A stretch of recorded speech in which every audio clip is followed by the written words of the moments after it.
Les histoires des prophètes par Ibn Kathir. L'histoire de Dhul-Kifl, sur lui le salut. Dieu dit, après avoir mentionné le récit de Job dans la sourate 21, les prophètes, et Ismaïl, Idris et Dhul-Kifl, qui étaient tous endurants, que nous fîmes entrer en notre miséricorde, car ils étaient vraiment du nombre des gens de bien. Sourate 21, versets 85 et 86. Dieu dit aussi, après avoir mentionné le récit de Job dans la sourate 38, Sad, « Et rappelle-toi Abraham, Isaac et Jacob, nos serviteurs puissants et clairvoyants. Nous avons fait d'eux l'objet d'une distinction particulière, le rappel de l'au-delà. Ils sont auprès de nous, certes, parmi les meilleurs élus. Et rappelle-toi Ismaël et Élisée et Dhul-Kifl, chacun d'eux parmi les meilleurs. » Sourate 38, versets 45 à 48. Le fait que Dhul-Kifl soit mentionné à côté des autres nobles prophètes est une preuve de son titre de prophète, sur lui le salut. Et c'est là l'opinion la plus reconnue, même si d'aucuns ont prétendu qu'il n'était pas prophète, mais simplement un homme saint et vertueux, et un juge juste et équitable. Mais Dieu est plus savant. Ibn Jarir ainsi que Ibn Abu Najih ont rapporté d'après Mujahid qu'il n'était pas un prophète, mais un homme vertueux qui avait accepté de rendre justice au nom d'un prophète de son peuple et l'avait fait de façon juste. C'est pour cela qu'il fut appelé Dhul-Kifl, qui signifie « l'homme qui s'est acquitté d'une mission en toute fidélité ». Par ailleurs, Ibn Jarir ainsi qu'Ibn Abu Hatim ont rapporté par la voix de Daoud ibn Abu Hind d'après Mujahid, ouvrez les guillemets, lorsqu'Élisée devint âgé, il s'est dit « Si je pouvais charger quelqu'un de juger entre les gens et voir comment il se comporterait. » Il fit réunir les gens de son peuple et leur dit « Celui qui réunit ces trois conditions, j'en ferai mon représentant.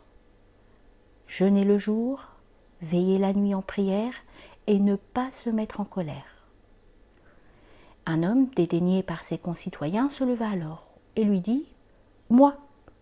Élisée lui dit « Jeûnes-tu le jour? Veilles-tu la nuit en prière? Et ne te mets-tu pas jamais en colère ?» L'homme lui répondit « Oui, 3 fois. » Élisée fit réunir les gens et leur tint les mêmes propos. Et à chaque fois, ce fut le même homme qui lui répondait. Il le nomma alors juge.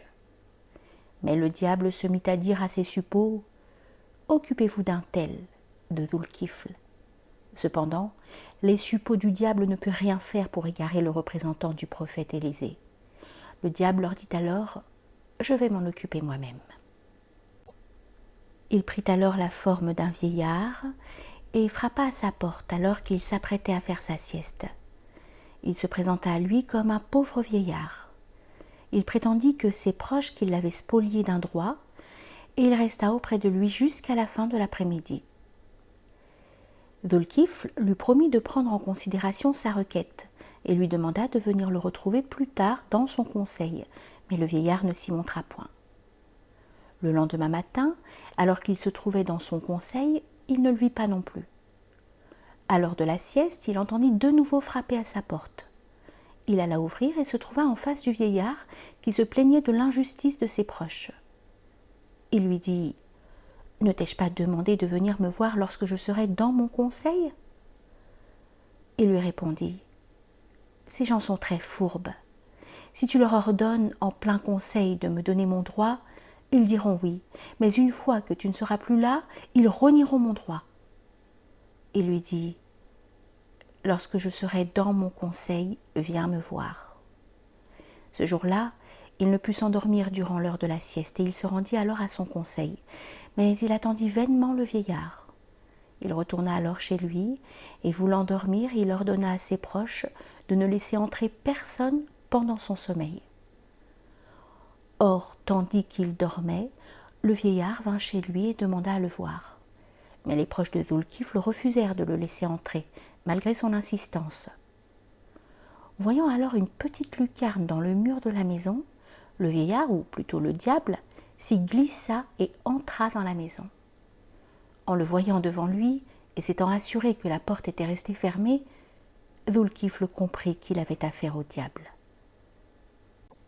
Il lui dit « Serais-tu l'ennemi de Dieu ?» Il répondit « Oui, j'ai recouru avec toi à toutes les ruses, vainement, c'est pourquoi j'ai fait cela pour te mettre en colère. » Dieu le nomma alors Dhul-Kifl, car il était chargé d'une mission et l'avait menée à bien. Fermez les guillemets.